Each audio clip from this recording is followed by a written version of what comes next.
Time to talk more politics. Our roundtable panel this week includes two Talk Business and Politics contributors, Democratic consultant Michael Cook and former Republican legislator John Burris. Welcome to both of you, and happy belated primary hangover day, or whatever you want to call belated it. Super Tuesday. Exactly. Super deal. So I'm going to get your first kind of reactions to that. We ran through some stats a little bit earlier in the show, and obviously you guys were out there in the field seeing some things play out. Kind of big takeaways. John, I'll go to you first. You were spot on about the numbers. The contrast of this year versus 14, really stood out to me. I mean, it was almost a general election. That was undoubtedly because of the bill that moved us and aligned us with Super Tuesday instead of put the primaries in March instead of May. And I think it had a big impact not just on turnout, but also on the legislative races. You had a much larger and diverse group of people voting in legislative races. They were coming to vote for the presidential contest, no doubt. But I think as we study it further, we're probably going to see that the larger turnout helped a lot of some of those contested legislative races. They probably helped the governors endorse candidates win. People like Jane English, Reddy Joe Williams, I think benefited from a large turnout, and that's because we moved the primary. Got to crank through that. Michael? A couple things. One, no surprise, Hillary Clinton won Arkansas big. Two, what was striking to me was Donald Trump came in first and Arkansas won it, and then Cruz came in second. Between those two, those are both outsider candidates, and kind of piggybacking what John was saying, the outsiders candidates won on presidential level, but all the insiders won on the legislative level. I mean, the governor, to his credit, got almost all of his targets, legislative seats. John Bozeman, French Hill, Jane English, and others. So that was interesting. So it's like the national Republicans may be angry at the establishment, but in Arkansas, not so much. Yeah. So was it a good idea? You've been critical of moving the primary up. Are you going to eat some? No, I'm still critical of it. At the end of the day, local candidates had to campaign over the holiday season in the middle of winter. What's exciting to have the campaigns here the last 5 or 6 days, but in terms of shaking everything up, I wasn't crazy about it. I think it was a good idea. Yeah. I mean, does the legislature keep it going forward, do you think? I think they would be hard pressed not to. I mean, people liked being involved in the presidential process, but as I said, I think more people voting in primaries is good. Presidential, but especially legislative. I'd be curious to see if they move it to May in the off year and then March in the on year. Yeah, well, it'll be a debate that'll come up. Sure. So are we on an inevitable track, Hillary versus Donald Trump at this point in time? Well, Hillary definitely. She's definitely going to be the nominee. Bernie Sanders doesn't really have a way to get to the nomination. On the Republican side, it's a civil war. I've never seen anything like that. I mean, a couple days ago, the 2012 nominee for president called the front runner for the GOP nomination, Donald Trump, a phony and a fraud. I have never seen anything like that. It would not surprise me. Watch some of the GOP debates. They're calling exactly names like the same thing. So every 4 years we talk about us political junkies talk about a broker convention. Maybe this is the year. This just might be the year, because no matter what, Donald Trump doesn't have enough to get the magic number of delegates by the convention. So who knows what's going to happen at this convention? The establishment doesn't want him, but then the grassroots seem to want Donald Trump. We've been talking about Donald Trump's going to fall off at some point in time, and he hasn't done it yet. I've reversed my position on it. He's here. He's here till November. I've predicted his demise more than once, and it's never happened. Lots of dynamic that, frankly, I don't really know that I understand. There's some people that believe the crowded field and picking up delegates where they can and getting to a convention will help someone eventually get the nomination other than Trump. Maybe that's the case. I mean, if you're a Republican and you don't like Donald Trump, which you could put me in that category, you're gearing up for a long summer, maybe just a long fall where Hillary Clinton does become the president if she doesn't get indicted first. And I know that that's just something that Democrats love to ignore, but it might just be a completely pathetic election cycle for both parties. It's going to be, here's two things. Number one, I think that Donald Trump is here until November no matter what. Mm-hmm. If he is the nominee for the GOP, then he's on the general election ballot. If it goes to this brokered convention, because it happens for the first time in decades, I just can't see him saying, wait a second, you guys aren't going to make me the nominee? He's going to run as an independent in some states. It seems like the GOP is in a prisoner's dilemma. They're in prison no matter what happens, meaning if Donald Trump gets the nomination, there are almost half the Republican electorate doesn't want him to be the nominee. Number one, based on exit polling. So if he's the nominee, you may have a splinter party. You have Republican U.S. senators talking about possibly starting a third party.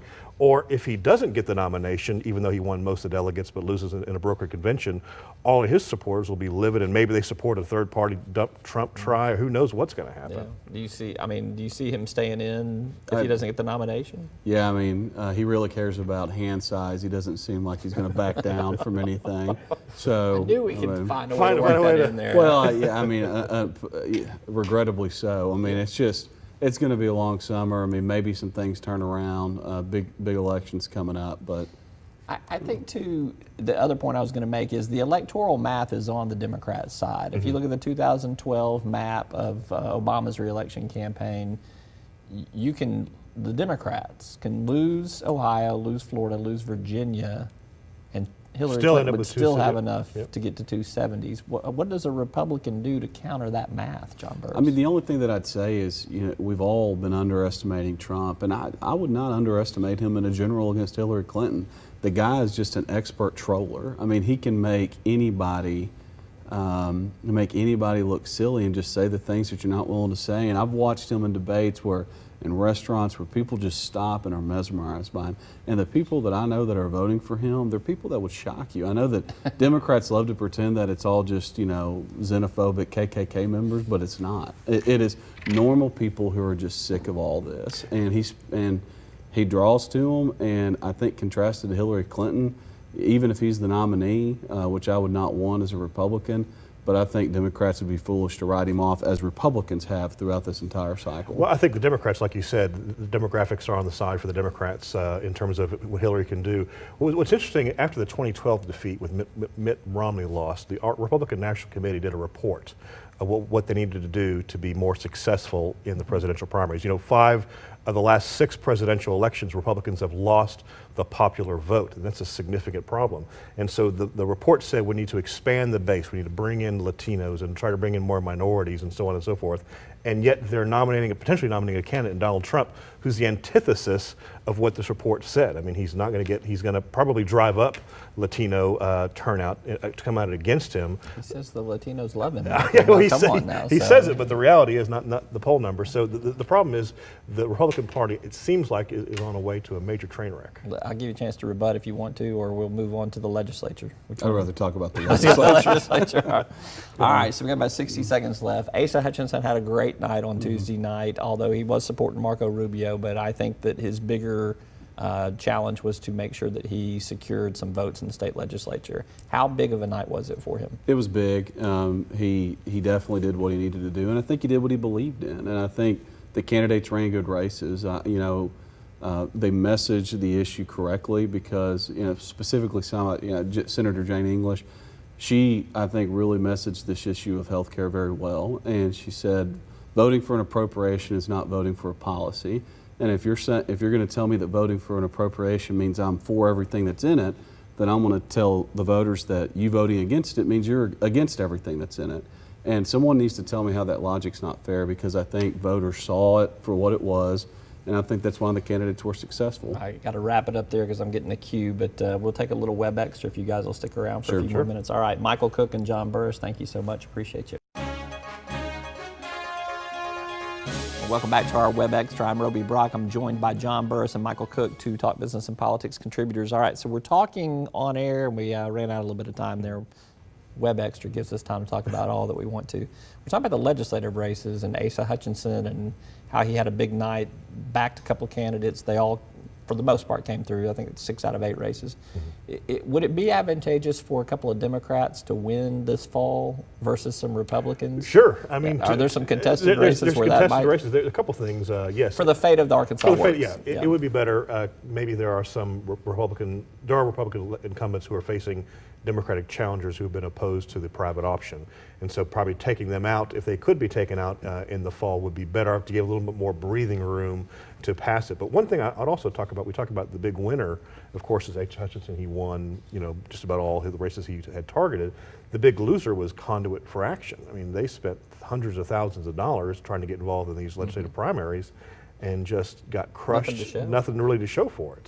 So I'd be curious to see if they continue or if they just fold after losing so many races.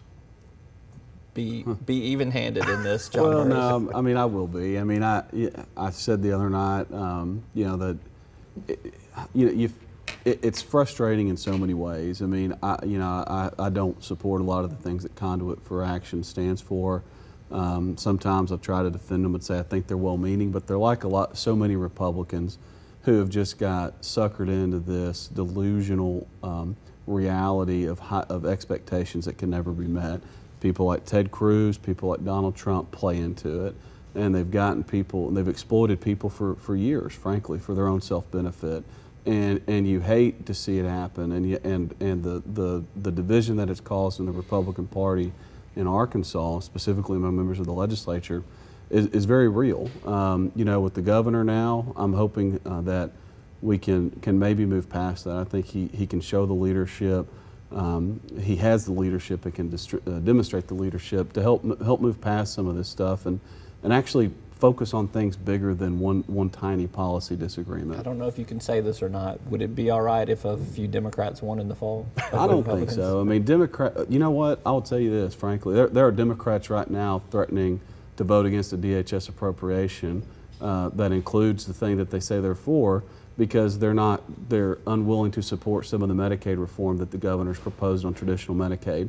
To me, that's just absolutely embarrassing. That's the role of the minority. The Republicans did the exact same thing when they were in the minority. They tried to hold up legislation, so now the shoe's on the other foot. You're talking to the minority. minority. The former guy in charge of it. So you know what I'm talking about. No, I was the leader of a lot of that, and I've rationalized to a degree. I think I'm going to write a column on it soon about the differences. But my point is, Democrats can cause just as many problems as Republicans when they're serving, frankly, their self-interest instead of the interest meaning of what they think is best for the state of Arkansas. No, sometimes it's just self-interest. No. At the end of the day, they're fighting for what they believe is best for their constituents and what they believe is best. By voting against the DHS by voting appropriation. to get what is best for Arkansans. You may not like it. It's the role of the minority. But now that Republicans are in the dominance of the state legislature, Democrats have got to use all the tools that they have at their disposal to make sure that what they believe needs to get done gets done. You may not like it, but that's just the way the game's played now. I'm going to say that you guys agree to disagree on this point.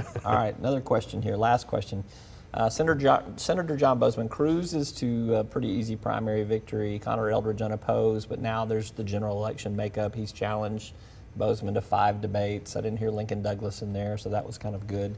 How does this race play out in the fall? I mean, we all, I think, would admit Connor Eldridge, and I think Connor Eldridge would admit is an underdog in this race.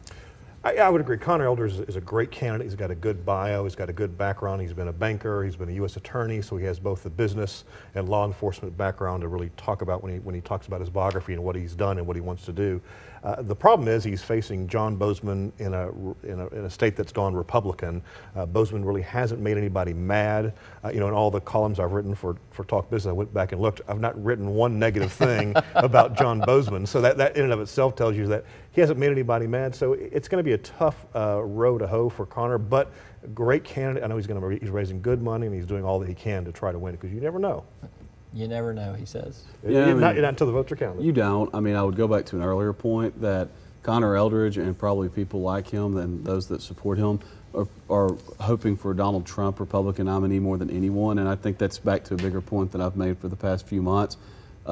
Republicans deserve some of the blame if Trump is their nominee, but Democrats have been giggling about it and promoting it to the extent that they can all throughout this process, and a lot of that rests with the media, not at a state level, but on a national level. So, I'm sure that the Connor Eldridge campaign has contingency plans and all these mapped out strategies of if Trump is the nominee, they probably think they see a path to victory.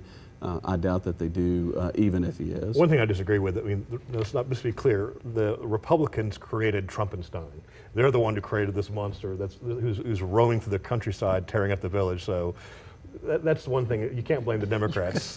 You're going to end it on that on that note. On that note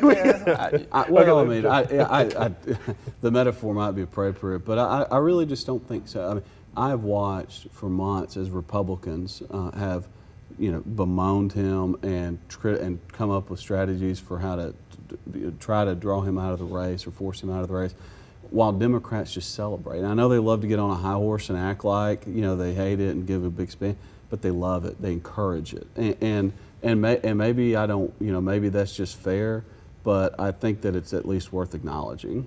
All right, we're going to settle this over some beers across the street at Samantha's Tap Room, all right? Sounds good. All right, Michael Cook, John Burris, thanks as always. All right, thanks. Thanks for watching this Web Extra. As always, you can keep up with the latest business and political headlines each and every day at talkbusiness.net.